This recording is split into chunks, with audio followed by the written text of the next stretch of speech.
हाय बेटा, Abhishek from Fire Classes 20th Feb 2026 board exam physics class 12।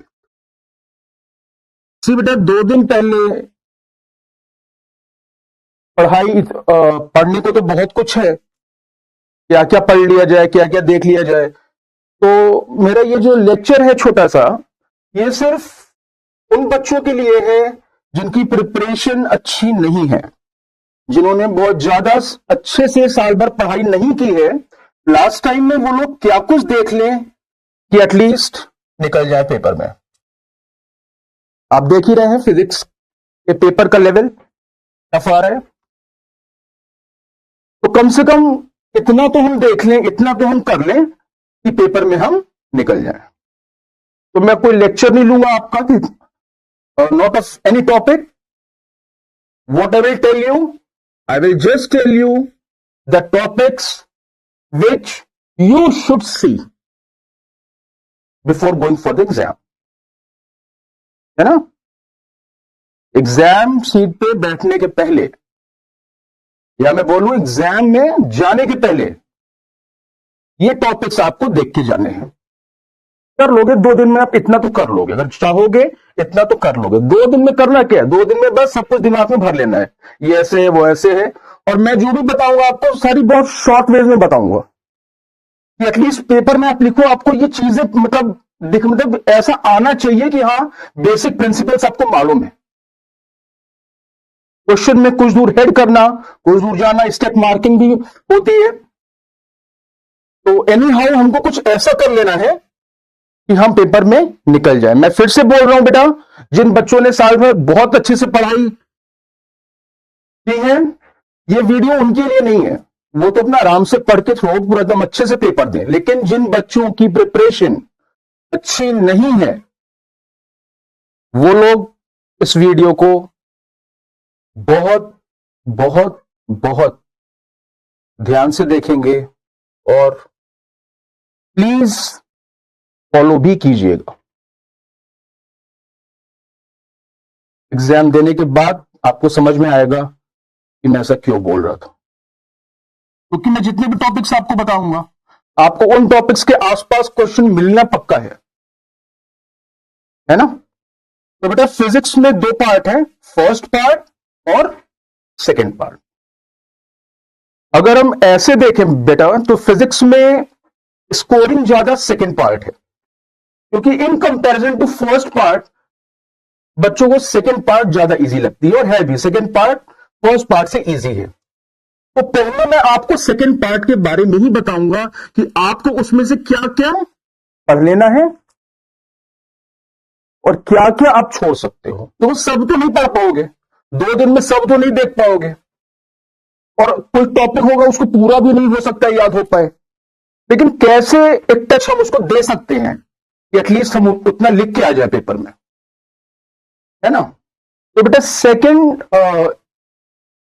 Book start करने से पहले, सेकंड पार्ट इवन स्टार्ट करने से पहले, मैं आपको एक चीज पहले मैं बताऊंगा, उसको आप फॉलो कर लेना। बेटा जितने भी डिवाइसेस हैं, है ना, जितनी भी डिवाइसेस हैं, जैसे फर्स्ट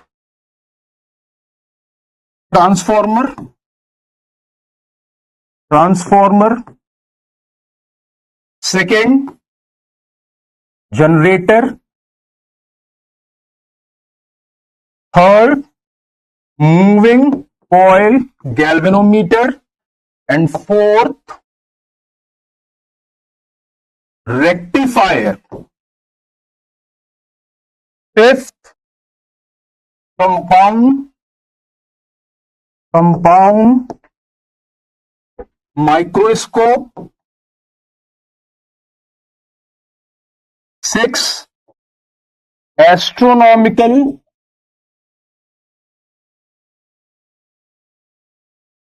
एंड रिफ्लेक्टिंग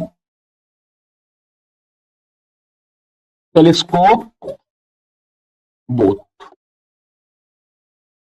तो बेटा आप पहले तो ये जान लो कि ये जो 6 चीजें हैं, इसको तो एकदम अच्छे से, एकदम कायदे से, एकदम मस्त, एकदम बढ़िया वाला समझ रहे हो ना अच्छे से एकदम। जैसे फॉर एग्जांपल ट्रांसफॉर्मर है, आपको पूरी कहानी नहीं याद करनी है। देखिए लास्ट टाइम है, मैं फिर से बोल रहा हूं लास्ट टाइम है, आपको पूरी कहानी नहीं याद करनी है और ना हो पाएगी। करना क्या है, बस जो बेसिक प्रिंसिपल इन्वॉल्व है, किस प्रिंसिपल पे ये डिवाइस काम कर रहा है और थोड़ा सा वर्किंग उसकी कैसे है, जो उसकी थ्योरी है और जो उसका फॉर्मूला है। एटलीस्ट इतना तो आप कर सकते हो, इतना तो आप कर सकते हो आराम से। अगर आप एक डिवाइस को 15-20 मिनट भी दोगे तो भी आप आराम से आप सीख जाओगे। जैसे हम पहले देख लेते हैं, पहला मेरा ट्रांसफॉर्मर है, तो आप देखिएगा बेटा मैंने टॉपिक्स लिख दिए। मैं आपसे फिर बोल रहा हूं, मैं कुछ पढ़ाने नहीं जा रहा हूं, मैंने सिर्फ टॉपिक्स लिखे हैं, उसमें क्या पढ़ना है मैं वो आपको बता दे रहा हूं। ट्रांसफॉर्मर का आप वर्किंग प्रिंसिपल पढ़ लीजिएगा। एक वर्ड का, बस एक वर्ड है, म्यूचुअल इंडक्शन। ठीक है, ट्रांसफॉर्मर कितने टाइप्स के होते हैं, दो टाइप के, step up step down. Step up transformer और स्टेप डाउन ट्रांसफॉर्मर, कौन सा ट्रांसफॉर्मर होगा ये किस चीज पे डिपेंड करता है, नंबर ऑफ टर्न्स, जिसको हम बोलते हैं टर्न रेशियो।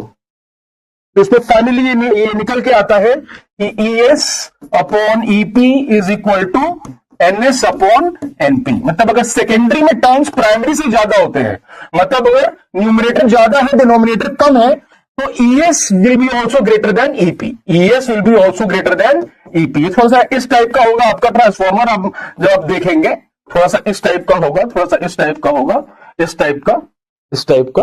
तो बस आपको जनरल फिगर सा देख लेना है कि फिगर में है क्या, है ना, फिगर में है क्या। यहां प्राइमरी टर्न्स है, यहां सेकेंडरी टर्न्स है। एक बात को बेटा ध्यान देना, ये दोनों जगह जैसे सेम नंबर ऑफ टर्न्स मत बना देना, है ना। या तो स्टेप अप ही बना देना या तो स्टेप डाउन ही बना देना। मतलब यहां पे इससे ज्यादा या कम होना चाहिए, आप स्टेप अप बना देना, आप यहां पे मोर नंबर ऑफ टर्न्स बना देना। ठीक है, तो ट्रांसफॉर्मर में वर्किंग प्रिंसिपल, ट्रांसफॉर्मर कितने टाइप के होते हैं, किस चीज पे ये फैक्टर डिपेंड करेगा, और एनर्जी लॉसेस ध्यान से कम 2 एनर्जी लॉस तो याद कर ही लेना।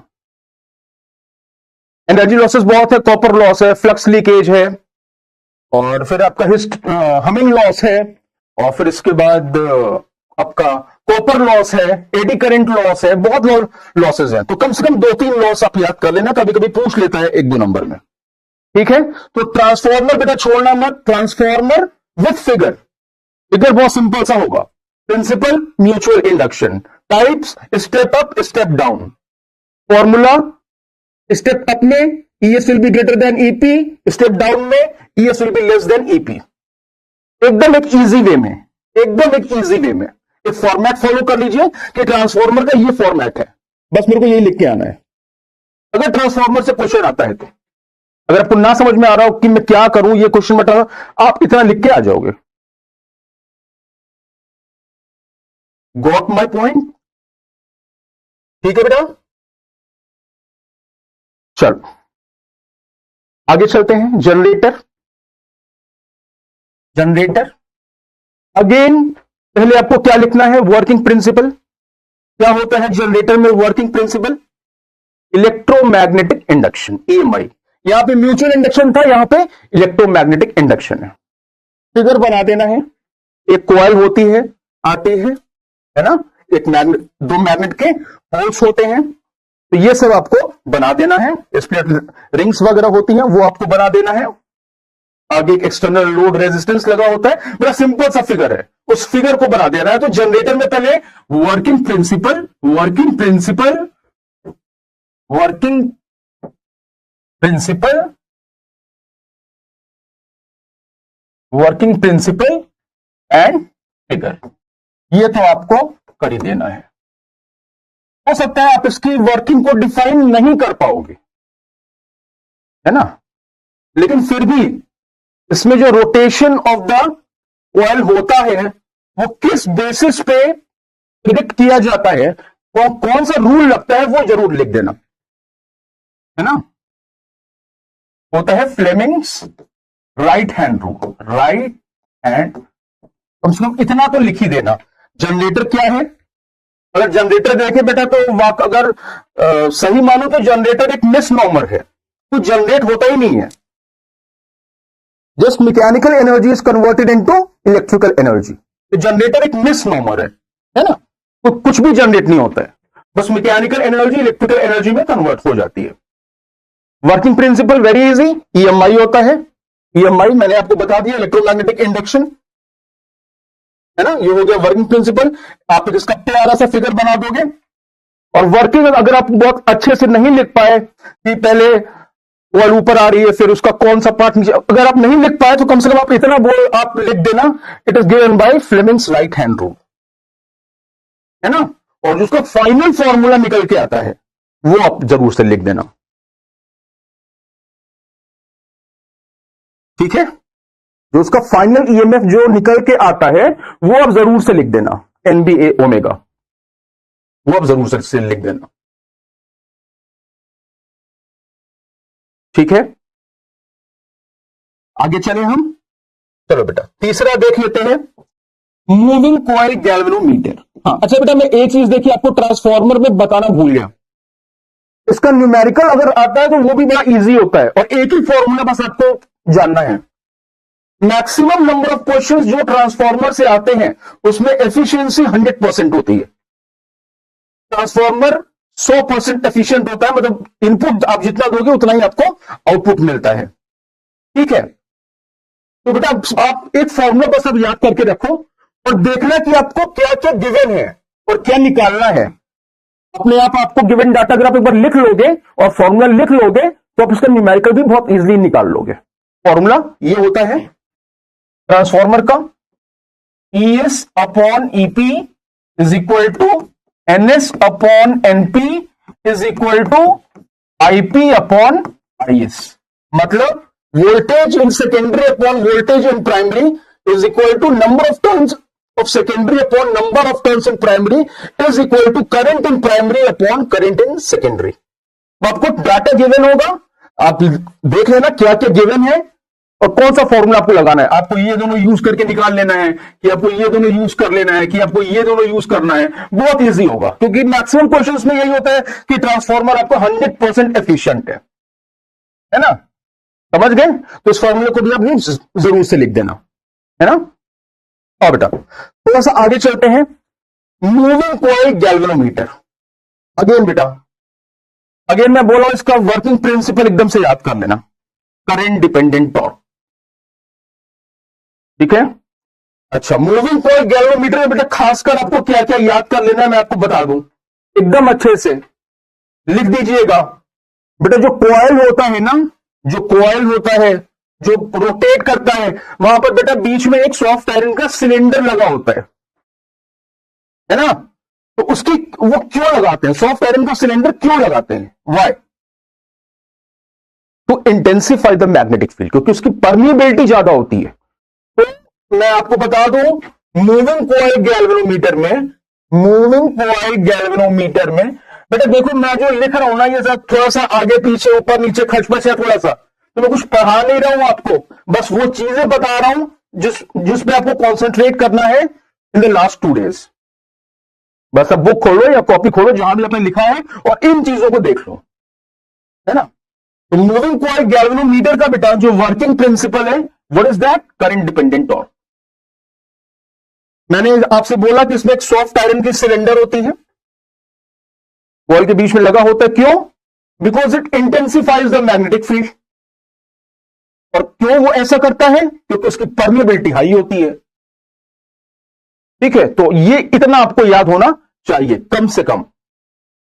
अच्छा, इसमें एक क्वेश्चन और भी आता है कि हम कॉन्केव पोल्स ऑफ मैग्नेट क्यों यूज करते हैं। आप जब देखोगे ना मूविंग कॉइल गैल्वेनोमीटर का जब फिगर बनाओगे, आप फिगर जब आप ऐसे बनाओगे तो एक आपको मैग्नेट ऐसे दिखेगा, एक आपको मैग्नेट ऐसे दिखेगा, बीच में आपको कॉइल दिखेगी। तो उसमें एक क्वेश्चन और आता है कि why concave poles of the magnet are used. बेटा बस एक लाइन का आंसर इसको याद करके रखा, आता है बेटा, आ चुका है even, to maximize the torque. Concave poles क्यों यूज करते हैं? टू मैक्सिमाइज द टॉर्क, ठीक है। यहां पे फील्ड कैसी होती है, रेडियल होती है, रेडियल मैग्नेटिक फील्ड। और कॉनकेव फोर्स को हम क्यों यूज करते हैं, टू मैक्सिमाइज द टॉर्क। तो मूविंग कॉइल गैल्वेनोमीटर में बेटा ये 3-4 पॉइंट्स बहुत इंपॉर्टेंट है, जिसको आप लिख देना। क्या क्या, working principle, what is the working principle, current dependent torque, ठीक है। देन तो उसका फिगर बना देना। सॉफ्ट आयरन सिलेंडर का क्या वर्क है वो लिख देना। It intensifies the magnetic field, समझ गए ना, बस छोटा छोटा एकदम झमझमाझम और कुछ नहीं, ठीक है। Intensifies the magnetic field, intensifies, जो सॉफ्ट आयरन है इंटेंसिफाइज द मैग्नेटिक फील्ड। जो concave poles of the magnet है वो क्या करेंगे, अरे यार मैक्सिमाइज करेंगे टॉर्क को, रेडियल मैग्नेटिक फील्ड प्रोवाइड करेंगे। एक एक लाइन आपको याद कर लेना, क्योंकि ये सारे क्वेश्चंस आते हैं अगर मूविंग कॉइल गैल्वेनोमीटर आ गया तो, आए हुए हैं, वेरी इंपॉर्टेंट। तो अगर आपको मूविंग कॉइल गैल्वेनोमीटर के आसपास कोई थ्योरी का क्वेश्चन आता है, आपको नहीं समझ में आ रहा है, तो एटलीस्ट आप इतना तो कर ही सकते हैं। मैं बार बार बोल रहा हूं बेटा, ये उन बच्चों के लिए जिन्होंने अभी तक कुछ नहीं पढ़ा हुआ है, वो एक एक लाइन एक एक लाइन एक एक लाइन एक एक लाइन, कम से कम ये सब तो आप देख ही लो, पक्का देख लो, मैं बोल रहा हूं, इसका फायदा आपको मिलेगा। स्टेप्स पे मार्क्स होते हैं, इसका फायदा आपको मिलेगा पक्का। अच्छा बेटा, मूविंग कॉइल गैल्वेनोमीटर में मैं आपको एक और चीज बताऊंगा, इसमें आप करंट सेंसिटिविटी और वोल्टेज सेंसिटिविटी को जरूर लिखिएगा। अच्छा सॉरी, उसके पहले मैं आपको बता दूं, उसकी थ्योरी भी लिख दीजिएगा। अगर आप थ्योरी में बहुत ज्यादा नहीं लिखेंगे तो भी कम से कम एक लाइन लिख दीजिएगा। चाहे तो आप नोट कर सकते हैं, deflecting torque is equal to restoring torque, ठीक है। इसकी थ्योरी में कुछ नहीं, कम से कम इतना तो लिख दीजिएगा, deflecting torque is equal to restoring torque. और आप एक फॉर्मूला याद कर लो, डिफ्लेक्टिंग टॉर्क होता है NIAB, मैं मैक्सिमम टॉर्क की बात कर रहा हूं, maximum torque is equal to restoring torque होता है K अल्फा, K अल्फा, ठीक है। तो कम से कम थ्योरी में आप ये चीज तो लिख ही दोगे। अल्फा हम देखेंगे, बता देंगे कि हाँ आई है। गैल्वेनोमीटर बेटा क्या बताता है, करंट मेजर नहीं करता है, बताता है कि सर्किट में करंट है, करंट आई तो बड़ा सेंसिटिव डिवाइस है, थोड़ा सा भी करंट आया अगर, थोड़ा सा भी, गैल्वेनोमीटर की सुई लंबा भागेगी, समझ लो, डिफ्लेक्शन अच्छा आएगा। तो वो छोटा सा करंट जिसके लिए अच्छा वाला डिफ्लेक्शन आता है, उसको हम क्या बोलते हैं, कोई बता सकता है, IG, उसको हम बोलते हैं IG।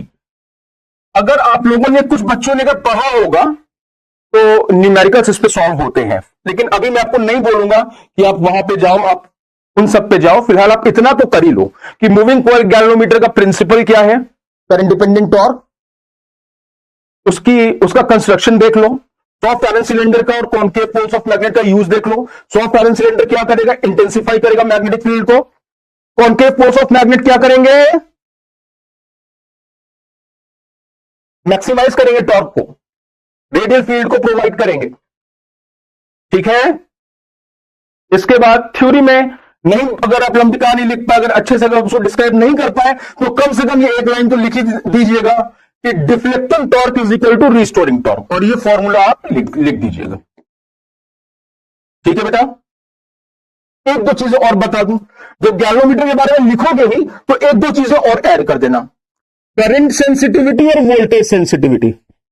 डेफिनेशन आपको लिखने की जरूरत नहीं है, ठीक है, डेफिनेशन आपको लिखने की जरूरत नहीं है, आप सिर्फ इतना लिख देना कि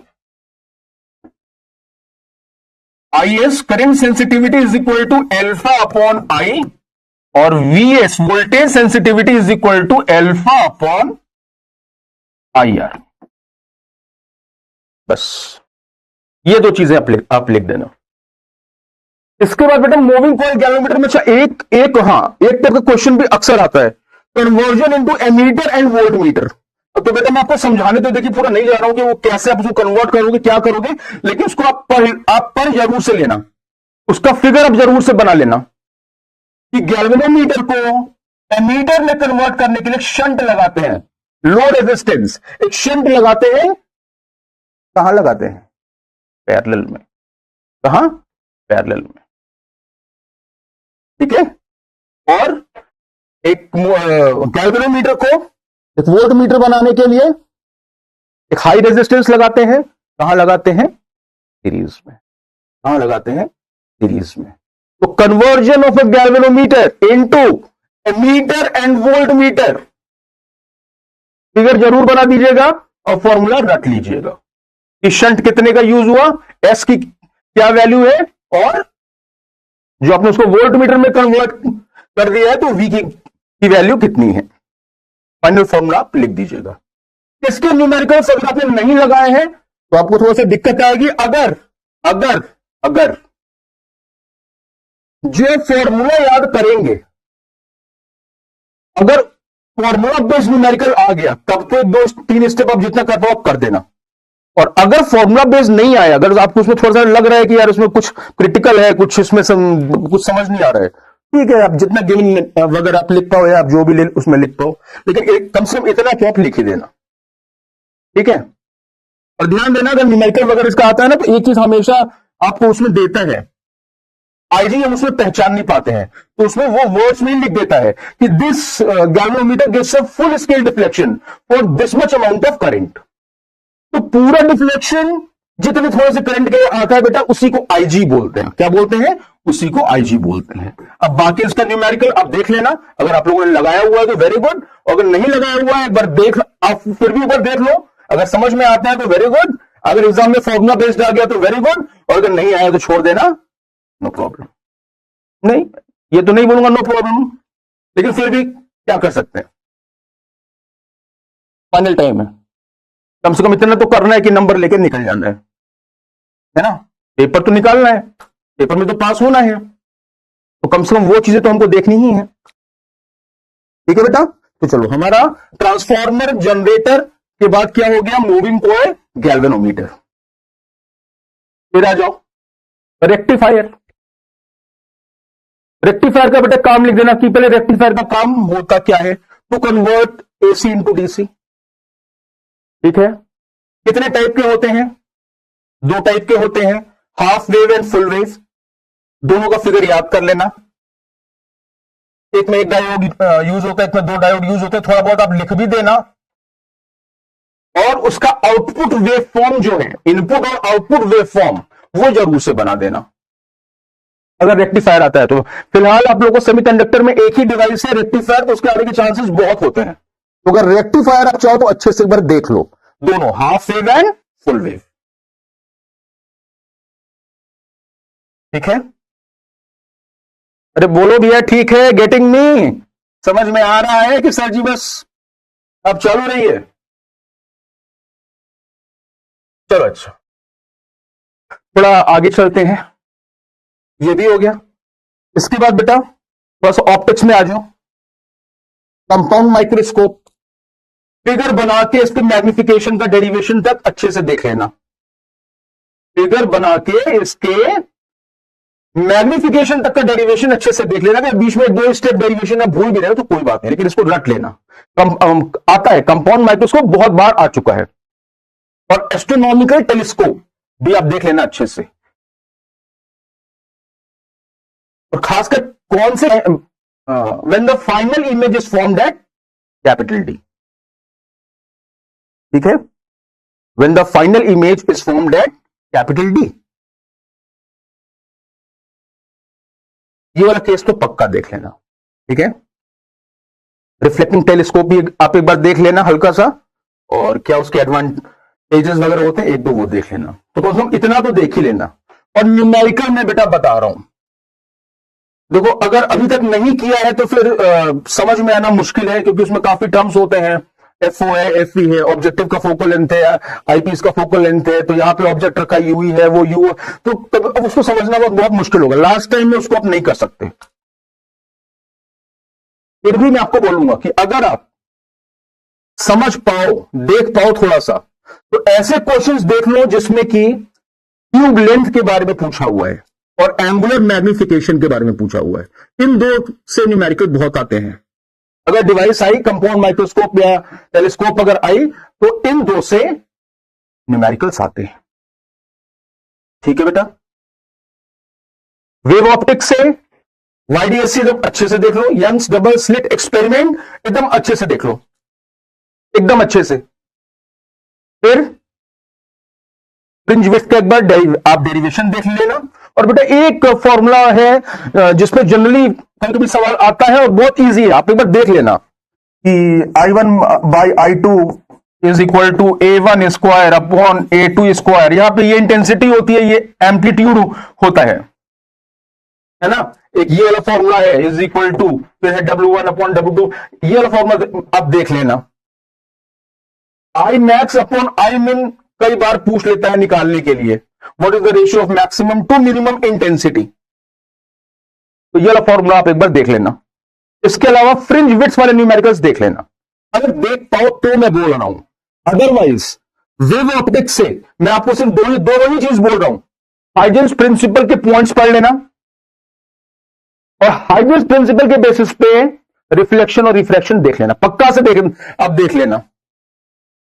इस एरिया से क्वेश्चन आया तो यहां से हाइजेंस प्रिंसिपल पे क्वेश्चन पक्का बनता है। हाइजेंस प्रिंसिपल पे और YDSC एकदम यंग्स डबल स्लेट एकदम अच्छे से, है ना। उसके बाद अगर समझ में आया आपको, अगर तो फ्रिंज विड्थ पे न्यूमेरिकल्स आप देख सकते हो। ठीक है बेटा,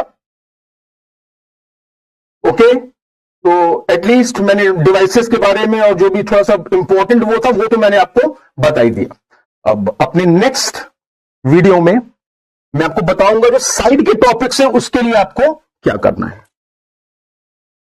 मैं कोशिश करूंगा कि मैं सेकेंड पार्ट और फर्स्ट पार्ट मैं दोनों को आपको एक ही छोटे से लेक्चर में बता दूं कि आपको यह फाइनल टच कैसे देना है, फाइनल टाइम में आपको क्या करना है, 2 दिन में आप क्या कर सकते हो, कितना कर सकते हो कि आप मैक्सिमम नंबर फेच कर सको पेपर में, है ना। ठीक है बेटा, तो मिलते